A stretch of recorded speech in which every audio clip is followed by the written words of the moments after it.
Meus caros amigos e amigas, muito boa noite. Estamos aqui para realizar mais uma das nossas lives. E hoje temos um assunto muito interessante para conversar. Hoje, dia de um grande santo doutor da igreja, São Bernardo de Claraval, santo francês do século XII, que teve uma importância muito grande na vida da igreja, que foi um místico, um doutor extraordinário, e que também tinha uma devoção profunda à Nossa Senhora. E eu gostaria de aproveitar exatamente isso. Né? Nós celebramos ontem o mistério da Assunção de Nossa Senhora ao céu. Eu fiz, inclusive, no sábado, uma live sobre esse assunto, mas, evidentemente, sobre Nossa Senhora a gente tem muitas coisas para dizer. Ali focamos apenas um dogma da vida de Nossa Senhora, o dogma da Assunção, mas há muitas outras coisas. Então, eu quero fazer hoje uma reflexão sobre a vida de São Bernardo, o que Nossa Senhora representou na vida de São Bernardo, o que São Bernardo ensinou sobre Nossa Senhora, e depois eu quero pegar também alguns outros santos que foram devotíssimos de Nossa Senhora, como, por exemplo, São Luís de Montfort, o nosso querido São José de Anchieta, né? Enfim, São João Bosco, todos os santos tiveram uma devoção profunda à Nossa Senhora. É isso que nós queremos conversar hoje um pouco, ok? Convido você para rezar comigo, pedir a inspiração do Espírito Santo, a graça de Deus, para que a gente possa aproveitar bem essa quase uma hora de nossa conversa. Em nome do Pai, e do Filho, e do Espírito Santo. Amém. Vinde, Espírito Santo, enchei os corações dos vossos fiéis e acendei neles o fogo do vosso amor. Enviai, Senhor, o teu Santo Espírito, e tudo será criado, renovareis a face da terra. Oremos, ó Deus, que instruíste os corações dos vossos fiéis, com a luz do Espírito Santo. Fazei que apreciemos retamente todas as coisas, segundo o mesmo Espírito, e gozemos sempre da sua consolação, por Cristo nosso Senhor. Amém. Pedindo à Virgem Maria, né, que tanto inspirou São Bernardo, que interceda por nós nesta noite. Ave Maria, cheia de graça, o Senhor é convosco. Bendita sois vós entre as mulheres, e bendito é o fruto do vosso ventre, Jesus. Santa Maria, Mãe de Deus, rogai por nós, pecadores, agora e na hora de nossa morte. Amém. Glória ao Pai, ao Filho e ao Espírito Santo, como era no princípio, agora e sempre. Amém. São Bernardo de Claraval, rogai por nós. Bem, meus amigos e minhas amigas, eu quero, então, conversar um pouco sobre São Bernardo, a Virgem Maria, o que os santos, né, tiveram com relação à Virgem Maria. E hoje, se quiser, você pode mandar sua pergunta, ok? Hoje vou responder as perguntas que chegarem até nós. Bom, antes de tudo, uma passagem assim rápida sobre o que foi a vida de São Bernardo. São Bernardo foi um grande santo, como eu já disse aqui, doutor da igreja. Doutor da igreja, eu gosto de destacar isso, por quê? Porque são só 36 santos do universo de mais 20 mil santos canonizados. São apenas 36 que algum papa deu o título de doutor da igreja. Ou seja, é aquele santo que tem realmente, que deixou para a igreja uma contribuição muito especial. Todos são santos, mas alguns se destacaram mais na teologia, na mística, na espiritualidade, e esses receberam esse título. São Bernardo foi um deles, do século XII. Ele foi chamado Doutor Melífluo. Melífluo quer dizer que vem de mel, né? Quando ele falava dos louvores de Jesus, louvores da Virgem Maria, o povo dizia, parece que ele, né, lança mel pela boca. São palavras tão doces, tão encantadoras, que ele recebeu o título de Doutor Melífluo, né? Aquele que emana mel. Isso já fala muita coisa, né? Bem, São Bernardo nasceu no século XII, um século difícil para a igreja, porque foi o século de algumas heresias pesadas, a heresia com relação à Eucaristia, com relação ao gnosticismo, que voltou de novo na igreja, e São Bernardo, por isso, teve um papel muito importante.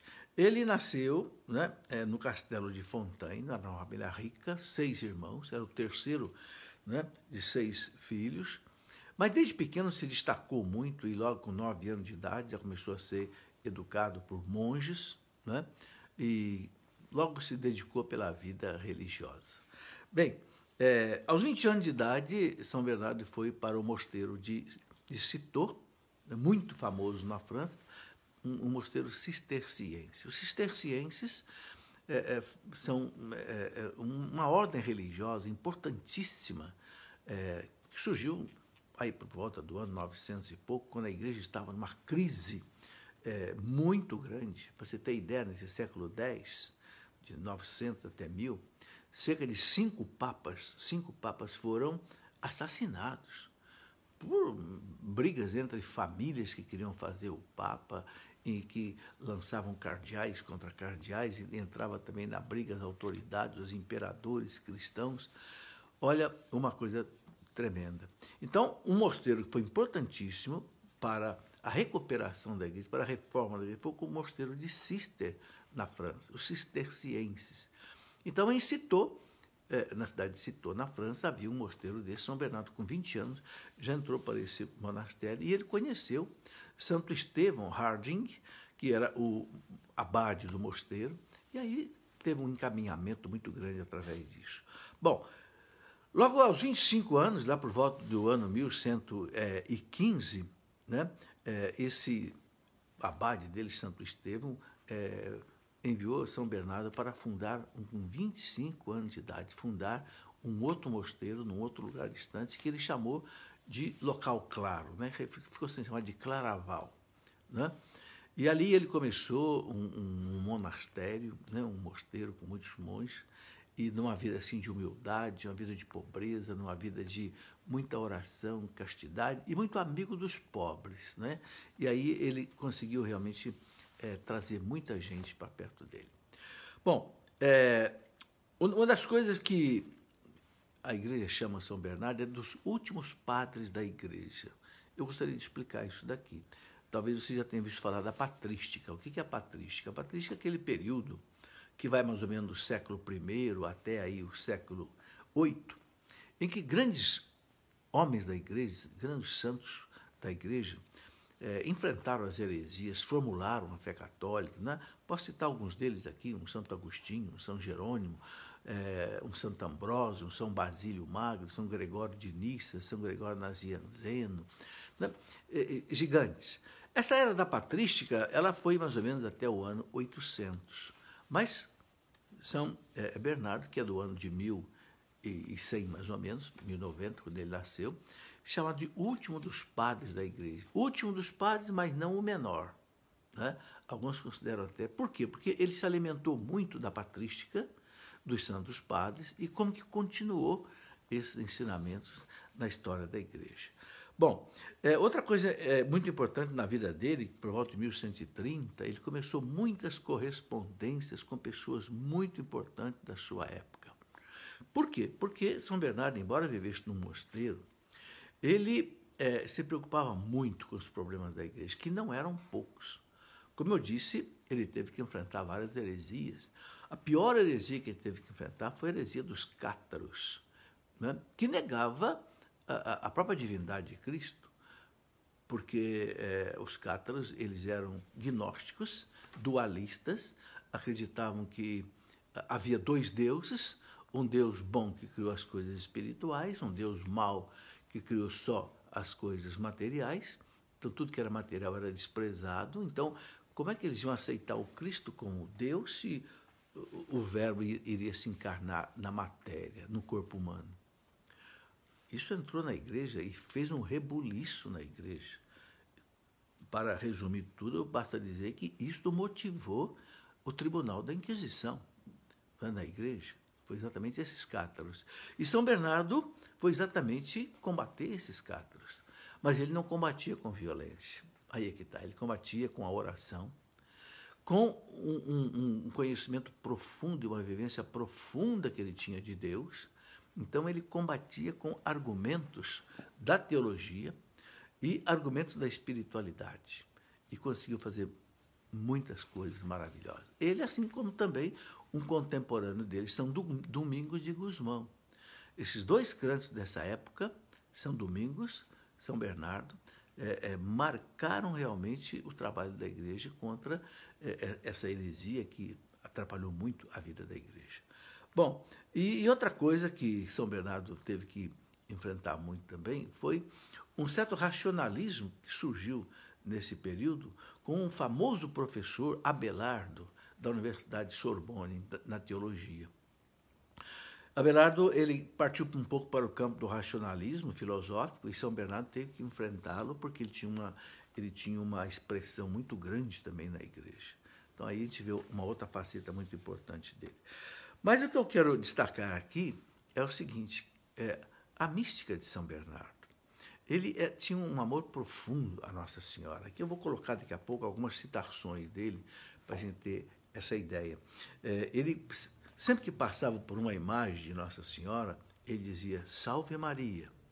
E um dia ele disse, passando por uma imagem, Salve Maria. A imagem respondeu para ele, Salve Bernardo. Salve Bernardo. Fica uma lição para nós. Quando você passar por uma imagem de Nossa Senhora, diga Salve Maria. Quem sabe ela vai dizer para você, Salve Teresa, Salve Pedro, Salve Francisco. Isso está escrito lá na vida dele. Agora, outra coisa bonita, né, na Salve Rainha, ele colocou aquela parte da Salve Rainha, ó clemente, ó piedosa, ó doce sempre Virgem Mãe de Deus. Ele colocou isso na Salve Rainha, né? Ó clemente, ó piedosa, ó doce. Não é que ele colocou na Salve Rainha. A Salve Rainha pode ter sido escrita até depois, mas essa frase é dele. Foi encaixada depois aí no final da Ave Maria, da Salve Rainha. Bom, outra coisa que me chama a atenção na vida de São Bernardo, nós já havíamos falado das cruzadas, né?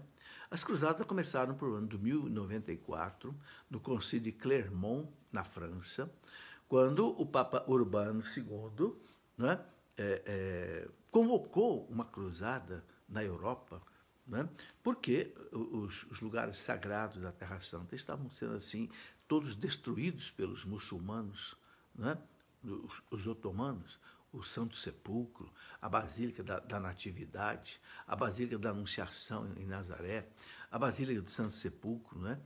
E então houve a primeira cruzada, inclusive eles tomaram Jerusalém, tomaram toda aquela região, criou-se inclusive um império ali, mas era difícil manter esse domínio católico na Terra Santa porque a distância era muito grande da Europa, tinham que pegar navios e atravessar o Mediterrâneo, isso tinha um custo muito alto de logística, de alimentação, também de soldados, etc. Bom, porque os muçulmanos continuavam combatendo os cristãos, tanto assim que, depois de 200 anos, eles retomaram todo o poderio na Terra Santa, né? Muito bem, São Bernardo, ele encabeçou a Segunda Cruzada. Veja, muita gente pensa que as cruzadas foram só assim, violência dos católicos contra os muçulmanos. Não foi bem assim, não. Veja, um santo, doutor da igreja, místico, que amava profundamente Nossa Senhora, ele trabalhou para uma segunda cruzada. Ok? Isso faz a gente entender o conceito moral da época. No conceito moral da época, lutar por Deus até com as armas era algo lícito, porque não era uma guerra de domínio, era uma guerra de defesa, defesa dos locais sagrados da igreja, que foram construídos pela igreja por Santa Helena, mãe de Constantino, desde lá do século IV, né? E que já estavam ali, inclusive, depois sendo mantidos pelos franciscanos, até hoje, né? É interessante também que São Bernardo, ele escreveu o Estatuto da Ordem dos Templários. Esses templários que muitas vezes são tão mal falados, cavaleiros templários, que era, na época deles, né, algo assim admirável. Eram jovens que se consagravam à igreja, não como sacerdotes, mas se consagravam como cavaleiros em defesa da fé, em defesa da proteção de peregrinos que iam para a Terra Santa. E esses templários, eles faziam 3 votos. Faziam o voto de pobreza, de obediência e de castidade. É uma história muito bonita. E agora aqui vem uma outra coisa interessante. Quem que escreveu, né, o Estatuto dos Templários? Foi exatamente São Bernardo de Claraval. Olha aí. Tá vendo? Então, duas participações, né, hoje tão mal entendidas na vida da igreja, os templários, né, e as cruzadas, que São Bernardo atuou diretamente nessas duas realidades. Esse grande santo, místico, né, amante da igreja. Bem, outra coisa que eu queria colocar é que ele fundou vários mosteiros femininos na Europa. Ele foi muito amigo de um grande santo, Pedro o Venerável, que foi abade do famosíssimo mosteiro de Cluny, na França, né, que foi um dos mosteiros também responsável pela reforma da igreja por volta ali do século X. Né? E outra coisa muito interessante, um discípulo dele se tornou papa. Se chamava Bernardo Signatelli. Depois se tornou o Papa Eugênio III. Que coisa interessante. Né? São Bernardo escreveu para esse Papa, que foi seu discípulo, escreveu o chamado De Considerazione. Esse De Considerazione nada mais é do que como é que um Papa deve ser, como é que um Papa deve se comportar. Que coisa impressionante, né? Ele escrevendo para um Papa como é que o Papa deve... E olha, é uma obra que todos os Papas até hoje leem. Escrito por São Bernardo de Claraval, para o seu, né, discípulo Bernardo Signatelli, que se tornou o Papa Eugênio III. Porque ali, nesta obra, De Considerazione, São Bernardo faz uma teologia profunda da igreja, a eclesiologia, e também uma doutrina profunda sobre o mistério de Cristo, a cristologia. Então, essa obra dele, para o Papa Eugênio III, envolveu cristologia e envolveu, né, profundamente eclesiologia. Bom, e aí, uma das coisas que São Bernardo batia muito nos ensinamentos dele era exatamente sobre o conhecimento de Cristo. Ele dizia que não, mais do que conhecer Cristo pelo debate, conhecer o Cristo pela pesquisa, nós temos que conhecer o Cristo pela oração, pela vida interior, pela meditação. Ou seja, ele dizia, se a pessoa ficar só numa teologia, né, de pesquisa, de estudo, ele diz, pode cair, entrar por caminhos errados. E a gente vê isso hoje muito. Por que de vez em quando o Vaticano é obrigado a chamar um teólogo lá, a Sagrada Congregação da Fé, como chamou Leonardo Boff, como chamou Hans King, como chamou John Sobrino? Por quê? Teólogos que queriam conhecer a cristologia, Cristo, mais pela pesquisa, pelo debate, do que pela oração, pela meditação, pela vida interior. Essas são as coisas que a gente quer aprender muito com São Bernardo. Quem quiser ter intimidade com Cristo, tem que conhecer o Cristo na oração, na meditação, na vida litúrgica, nos sacramentos. E agora eu queria colocar aqui algumas coisas que São Bernardo disse. Nada melhor do que ouvir ele falar um pouco, né? Por exemplo, ele dizia, só Jesus... insiste São Bernardo, diante dos complexos raciocínios dialéticos do seu tempo, só Jesus é mel para os lábios, cântico para os ouvidos, júbilo para o coração. Olha que bonito. Só Jesus é mel para os lábios. Por isso que ele foi chamado doutor Melifluor. Mel para os lábios, cântico para os ouvidos, júbilo para o coração. Né? Ele dizia lá no seu sermão sobre o Cântico dos Cânticos, que ele escreveu mais de 300 sermões, obras, deixou um patrimônio incrível. Né? Ele dizia, todo o alimento da alma é árido se não for aspergido com este óleo, insípido se não for temperado com este sal. Ele está falando de Jesus. Né? Aquilo que escreves para mim não tem sabor se nisso eu não ler Jesus. As pessoas escreviam para ele, né? Toda essa teologia, toda essa filosofia, se eu não encontrar Jesus aí, não tem valor. E conclui, quando discutes ou falas para mim, nada tem sabor se eu não ouvir ressoar nisso o nome de Jesus. Tá aí. Bom, tem aqui já algumas perguntas, vamos intermeando a nossa conversa com as perguntas. Não é pergunta, ok. Escreveu numerosas obras, milhares de cartas, é apenas aqui uma reflexão. mais de 300 sermões, tudo isso São Bernardo fez, né? Escritos famosos como o Tratado do Amor de Deus, o Comentário ao Cântico dos Cânticos, que eu acabei de citar, né? São Bernardo deixou uma obra muito vasta. Bom, aqui a pergunta, né, do Anderson Silva. Professor, depois que Maria teve Jesus, ela continuou sendo virgem, mas ela não se casou com José? O Anderson, a igreja ensina que Maria foi sempre virgem, né? Virgem perpétua. Esta é a palavra que a igreja sempre usou. O catecismo da igreja coloca isso com toda clareza. Santo Agostinho usava aquela expressão: virgem antes, durante o parto e virgem depois do parto. O fato dela ter se casado com José não quer dizer que ela tenha tido vida sexual com José. Não teve. A igreja entendeu isso com muita clareza quando Nossa Senhora disse para o anjo, né? São Gabriel, na Anunciação, né? Como é que vai acontecer essa gravidez se eu não conheço um homem? O conhecer para o judeu é ter vida íntima, né?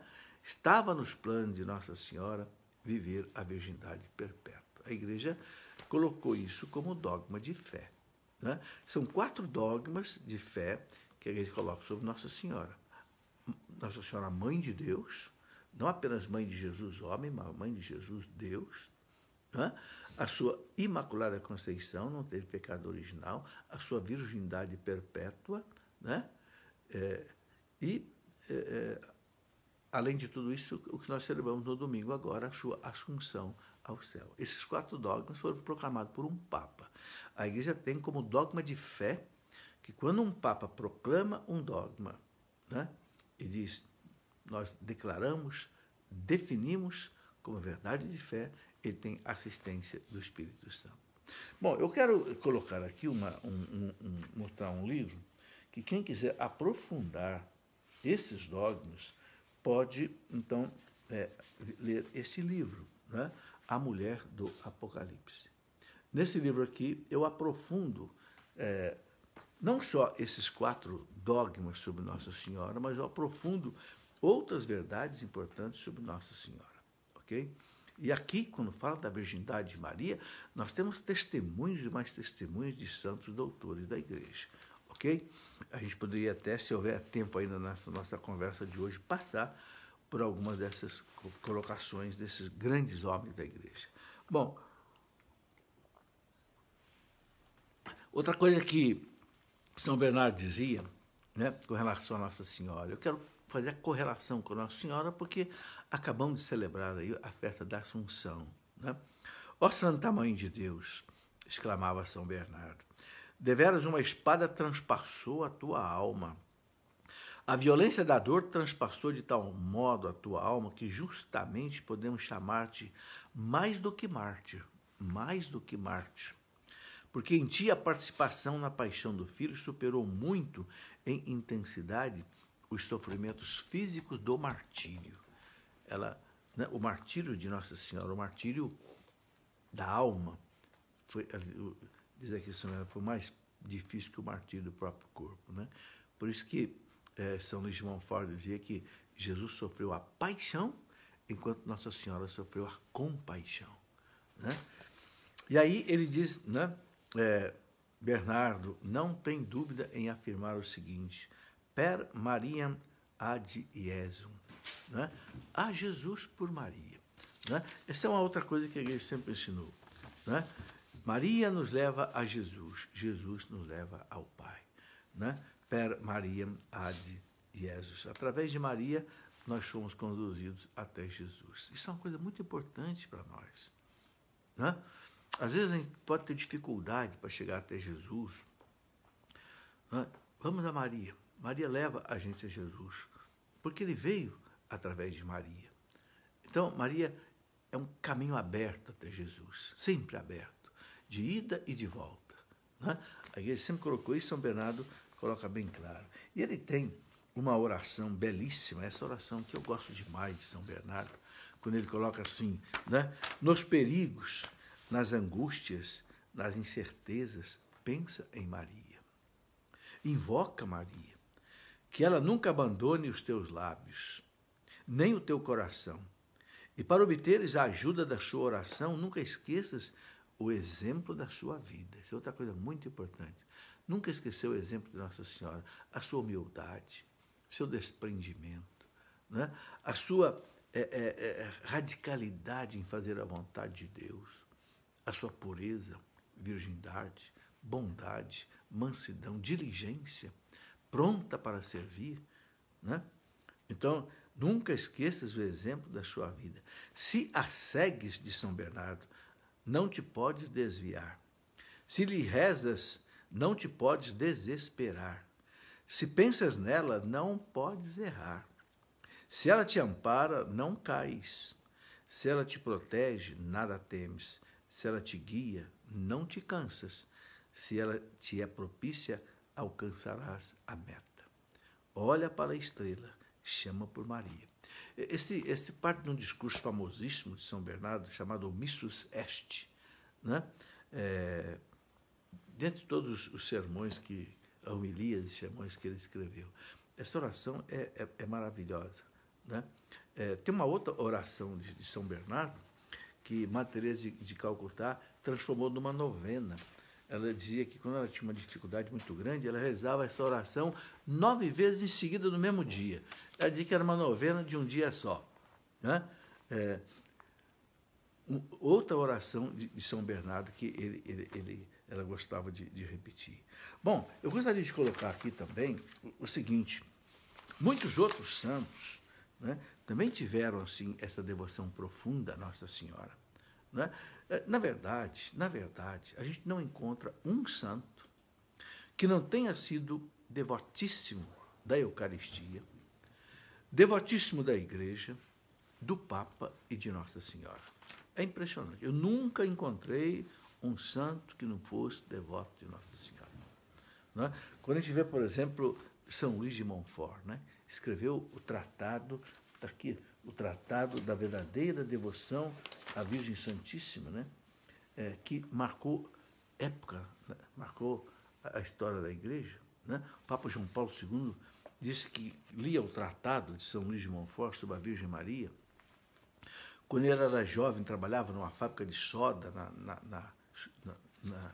na Polônia, e disse que esse livro marcou a vida dele, a devoção à Nossa Senhora. Tão profunda que ele colocou até no seu brasão, né? Totus tuus, Maria, todo teu, Maria, né?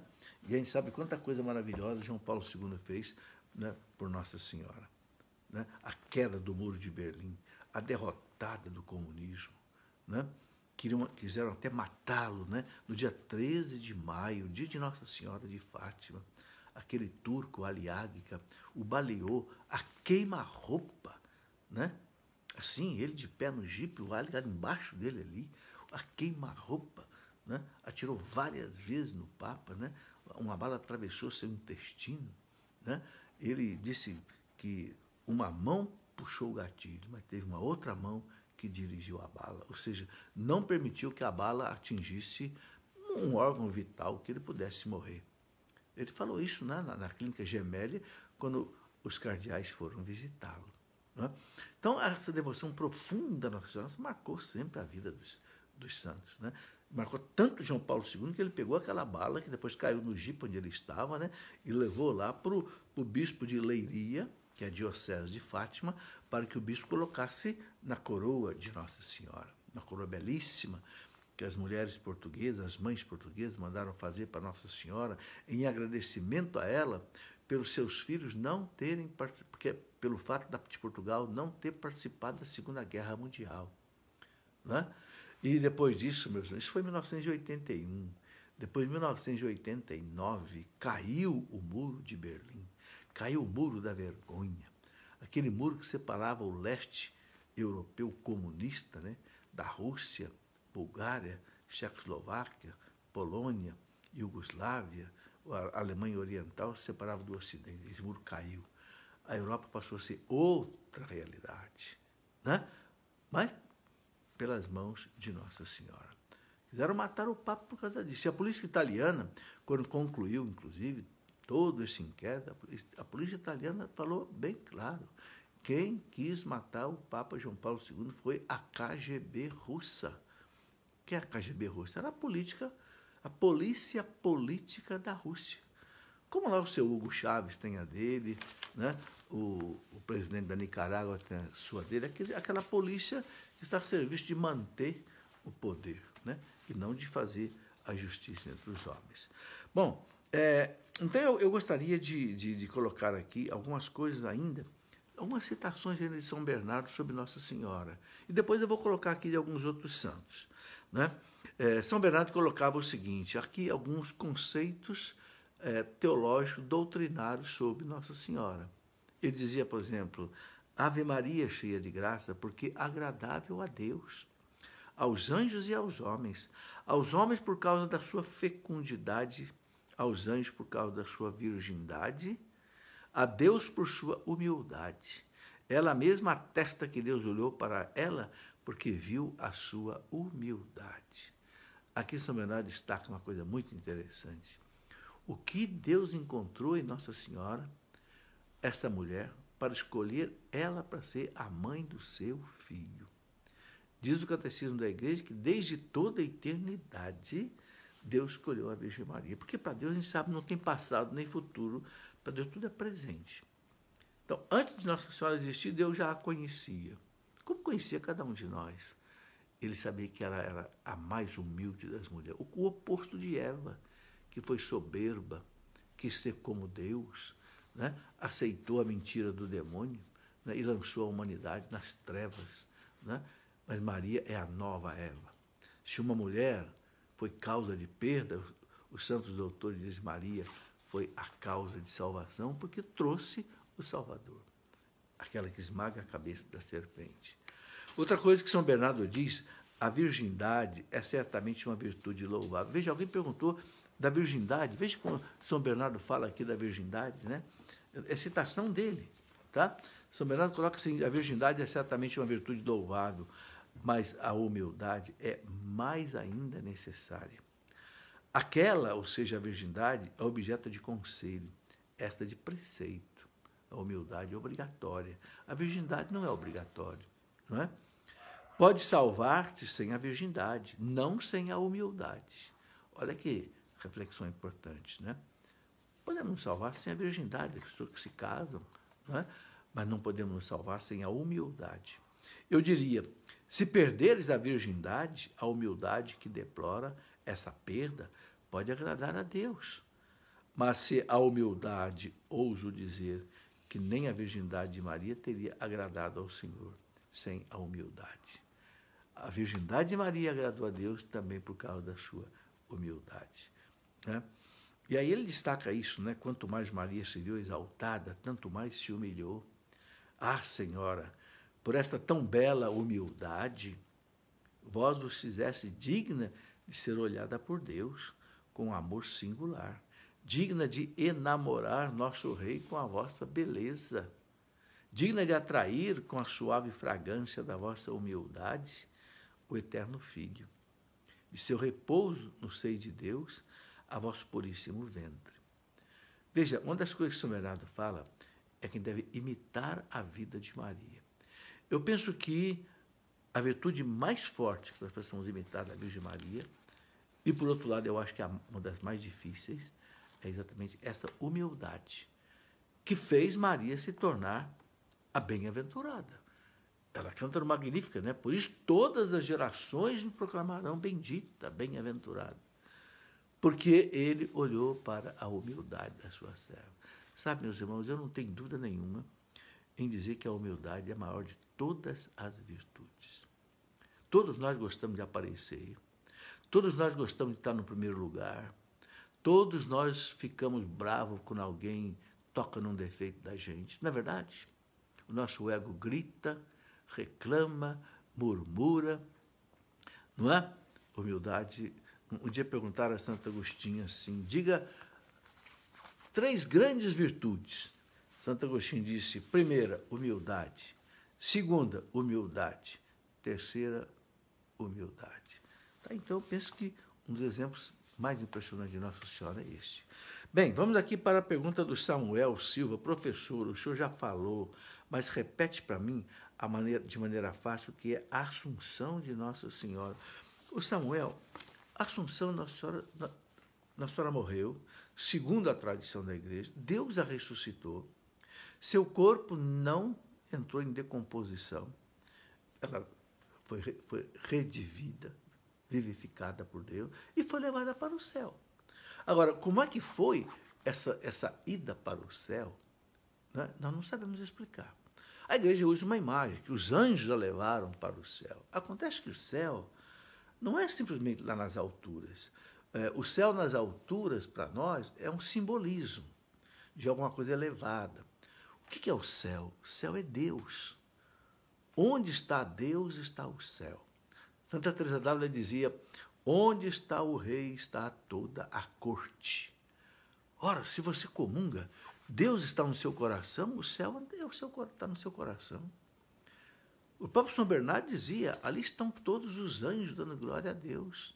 Sim. Então Maria foi levada ao céu. O corpo ressuscitado não é mais um corpo como o nosso. É um corpo que atravessa paredes. É um corpo que muda de feições. Então, nós não sabemos explicar como é essa ida do corpo ressuscitado para Deus, que nós um dia vamos viver. A Assunção de Maria ao céu, como eu coloquei na reflexão de sábado, é uma prefiguração daquilo que deve acontecer com todo cristão que ama a Deus, que serve a Deus. Um dia, né? Então, é isto. O que o Papa Pio XII, que proclamou o dogma da Assunção de Nossa Senhora, no dia 1º de novembro de 1950, disse, Pio XII, né, naquela bula pontifícia, né, chamada Munificentissimus Deus, Pio XII diz assim, Maria, ao término da sua vida terrena, foi elevada ao céu de corpo e de alma. Corpo e alma. Então não é só a nossa alma que vai viver no céu, também o corpo.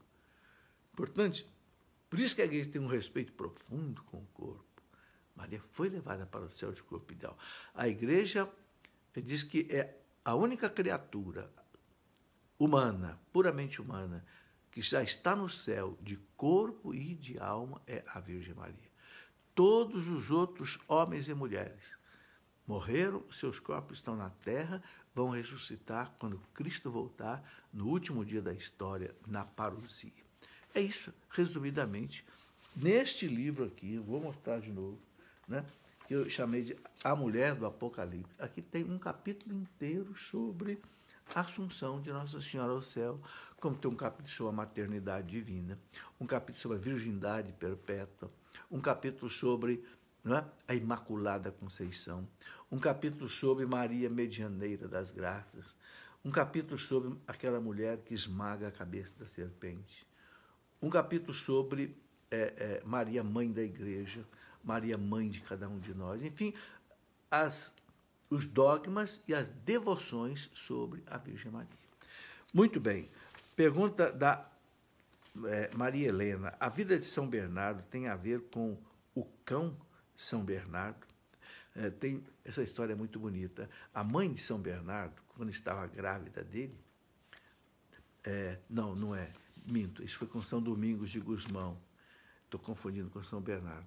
O cão que aparece muito nas representações de Maria é de São Domingos, porque São Domingos fundou a ordem dos dominicanos, né? Quer dizer, dominicanes, os cães do Senhor. Domini, quer dizer, o Senhor, né? Dominus, o Senhor. Cani, canis, né? Porque são, ele dizia assim para os seus frades, né? São Domingos, né? Obedecer aos superiores como o cão obedece ao seu dono. Por isso, ao lado da imagem de São Domingos, aparece um cão deitado. Mas eu penso que com São Bernardo, não. E na vida de São Domingos, tem uma história muito interessante. São Domingos é contemporâneo de São Bernardo, né? A mãe dele, quando estava grávida dele, São Domingos, teve um sonho, né, que estava grávida dele, teve um sonho de um cão carregando na boca uma lanterna, né? E ela teve exatamente essa inspiração, noção que aquele filho seria como uma lanterna a iluminar o mundo. E realmente São Domingos foi. Juliana Ribeiro, São Bernardo é padroeiro de quê? E agora não me lembro. Né? Vamos procurar aqui, daqui a pouco eu posso te dar essa resposta. Eu tenho aí um livro dos santos, né, que tem as devoções, os dogmas. Pode ser que nesse livro aí, eu escrevi um livro, Os Santos e os Beatos da Igreja. Né? Eu vou pedir para a pessoa que está aqui me ajudando que dê uma procurada, e quem sabe até o final da nossa conversa eu consiga dizer. Agora, sem dúvida, São Bernardo, né, a gente pode considerar assim como um protetor, né, especialmente os monges, né, assim, dessas pessoas que trabalham muito pela igreja, né, defensores da igreja, do cristianismo. Carla Coleone, professor, como evangelizar e falar de Maria nos dias de hoje? Ô, Carla, eu acho que tentar fazer um pouco disso que eu estou fazendo aqui agora, né? Eu acho que falar, né, da doutrina de Nossa Senhora, né? A doutrina, o que eles ensinam sobre Maria. Por isso eu escrevi esse A Mulher do Apocalipse. Eu coloquei toda a doutrina que a igreja nos ensina sobre a Virgem Maria. Claro que não esgota o assunto. Mas, por exemplo, falar da Virgem Maria. Agora, mais do que falar da Virgem Maria, rezar com a Virgem Maria. Ensinar a pessoa a rezar a Ave Maria, rezar o Rosário. Né? O Rosário é essa força poderosíssima que Nossa Senhora ensinou para São Domingos. São Domingos de Gusmão, como São Bernardo, ambos lutaram contra a heresia dos cátaros, que eu falei aqui há pouco, que foi uma heresia que desencadeou na igreja a Inquisição, tão terrível que foi. E eu escrevi um livro inteiro sobre Inquisição, depois de pesquisar muito, e os grandes historiadores, como Daniel Rupp, dizem que se a igreja não tivesse feito a Inquisição, a igreja podia ter sido destruída pelos cátaros. Daniel Rupp coloca como uma ação quase que de legítima defesa da igreja contra uma anti-igreja que surgiu com os cátaros. Né? E São Domingos tinha essa participação. Bom, eu quero colocar aqui mais alguma coisa que São Bernardo colocava sobre a Virgem Maria. Ele dizia, Deus quis que recebamos tudo por Maria. Isso é muito interessante. É a medianeira de todas as graças. E olha, veja bem, não é só São Bernardo que coloca isso, que todas as graças chegam a nós pela Virgem Maria. Eu queria mostrar aqui outros santos, e a maioria santos doutores, que falam a mesma coisa. Por exemplo, vou colocar aqui, São Bernardo diz assim, tal é a vontade de Deus que quis tenhamos tudo por Maria. Se, portanto, temos alguma esperança, alguma graça, algum dom salutar, saibamos que isto nos vem por suas mãos. Eu acho isso uma coisa fantástica. Todas as graças que descem do céu para a terra passam pela mão de Maria. Por quê? Os santos doutores explicam isso, São Bernardo e outros. Porque a grande graça que veio do céu, a maior, a mais importante, a essencial, é Jesus Cristo. E como é que Jesus Cristo chegou até nós? Por Maria. Então, Deus abriu em Maria, né, aquilo que São Bernardo chamava de o aqueduto de Deus. Aqueduto é aquelas tubulações que carregam água, né? O aqueduto de Deus, não vem as graças de Deus. É uma expressão de São Bernardo. Então, todas as graças. Quando você pede uma graça a um santo, e pela intercessão do santo, diante de Deus, você consegue essa graça, a graça chega às nossas mãos pela Virgem Maria. Assim dizem os santos. E eu quero citar aqui alguns santos doutores que falam a mesma coisa. Bom, aqui, né, a minha ajudante aqui achou de quem que São Bernardo é padroeiro. Está aqui, ó, dos cistercienses, aquele mosteiro de Cister que eu falei, que começou lá por volta do século X, onde ele começou, e hoje os cistercienses estão ainda no mundo todo, né? É padroeiro da Borgonha, que é uma região da França, padroeiro dos Templários, não existe mais os Templários, mas na época foi padroeiro dos Templários, e dos apicultores. Apicultor é quem cuida de abelha, ok? Interessante. Por quê? Porque ele é o doutor melífluo, que eu acabei de dizer, porque quando ele louva a Virgem Maria, louva Jesus, é como se, né, ele destilasse mel na sua boca, então ficou padroeiro dos apicultores.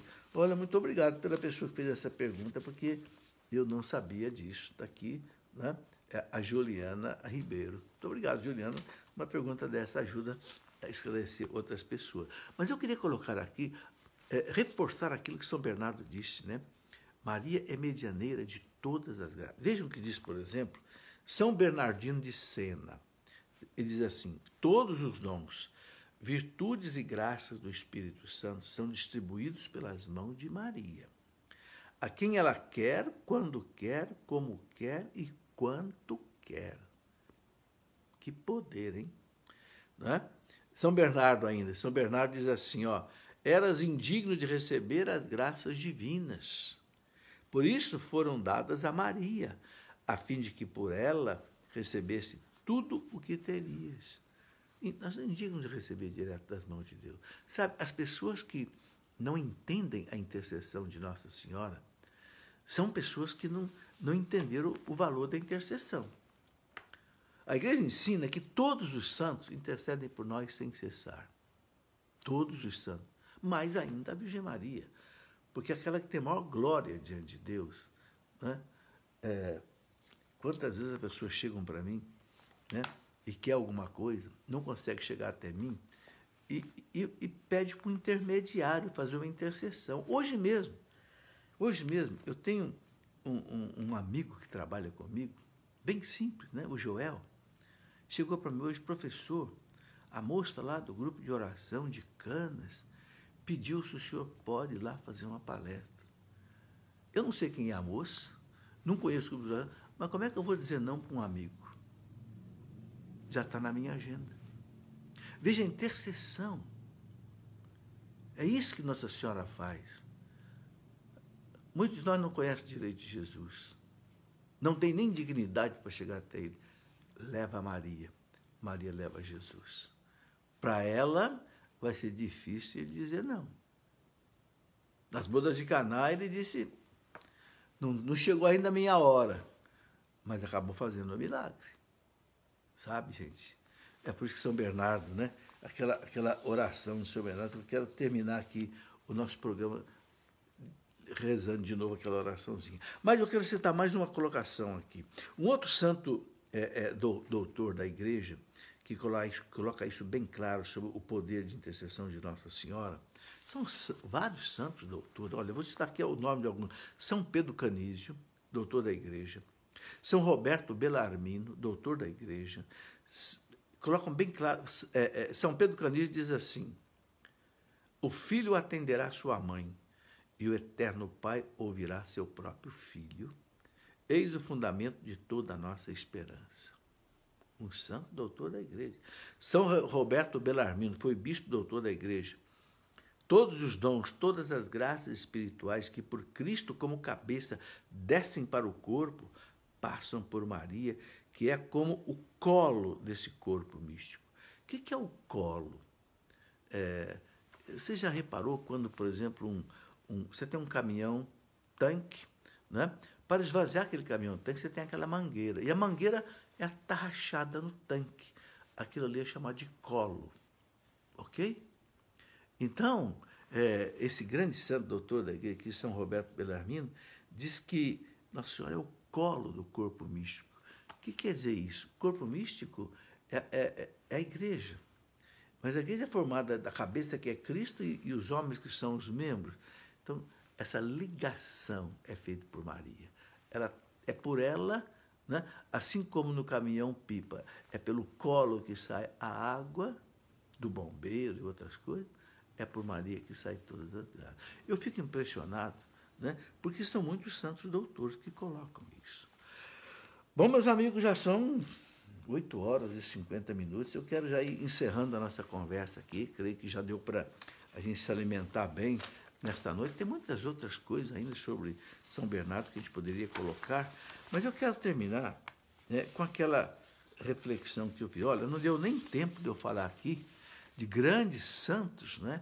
Vou só citar o nome deles: Santa Teresa de Jesus, Santa Teresa dos Andes, Santa Elizabeth da Trindade, Santa Teresinha do Menino Jesus, todas, eu estou aqui, ó, na minha mão, cheio de citações dessas santas.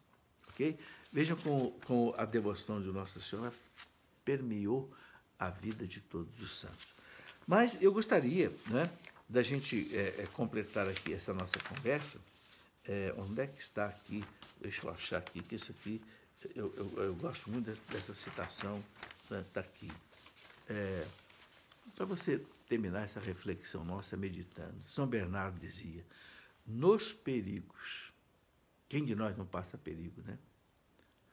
Eu me lembro que uma vez eu estava andando a cavalo com meu pai, era menino, devia ter uns 10 anos de idade, estava na garupa do cavalo, e meu pai entrou num lugar assim, que era um pântano, e o cavalo atolou quase que inteiro. Meu Deus, eu dei um grito ali, Nossa Senhora Aparecida, e pulei para trás no meio do barro. Né? Outra vez eu sofri um acidente na Via Dutra, quando um caminhão me bateu de Nossa Senhora Aparecida. É isso mesmo que o São Bernardo diz aqui. Nos perigos, invoca Maria. Nas angústias, invoca Maria. Nas incertezas, pensa em Maria. Que ela nunca abandone os teus lábios. Olha aí. Nem o teu coração.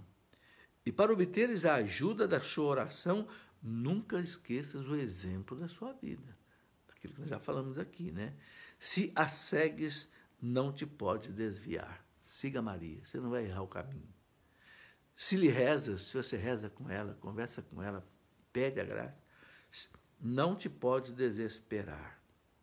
Sabe, gente, às vezes tem momentos da vida, né, que a gente tem vontade de morrer, né? Não tem? Parece que o peso é tão grande que às vezes, não sei se você já passou por isso, eu já passei.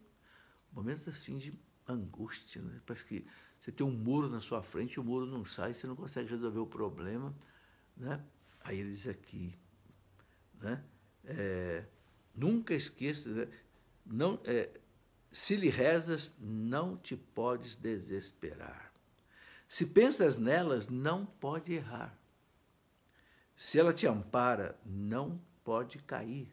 Se ela te protege, nada temes. Se ela te guia, nada te cansas.